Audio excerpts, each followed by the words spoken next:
اوقاف کے بارے میں پارلیمنٹ میں آج ٹیبل کر دیا گیا ہے، بحث ہوگی اور سرکار اپنی طاقت کے بل پر منظور کرانے کی کوشش کرے گی۔ یہ میجورٹیرین اپروچ ہے، انکانسٹیٹیوشنل ہے، زبردستی ہے، اور جس طرح پیش کی گئی ہیں یہ انکانسٹیٹیوشنل ہے۔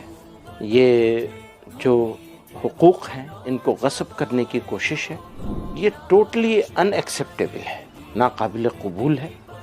اس کو ہم نہیں کہنا چاہتے کہ ریجیکٹ کیا جائے، لیکن مجبور ہیں یہ کہنے پر کہ ہم اس کو پوری طاقت سے ریجیکٹ کرتے ہیں اور لڑائی جاری رہے گی۔ انہوں نے جس طرح اس کو بنایا ہے، جس ایٹیٹیوڈ کے ساتھ، جس رویے کے ساتھ، جس ارادے کے ساتھ اس کو پیش کر رہے ہیں، مسلمانوں کا معاملہ مسلمانوں کے خلاف۔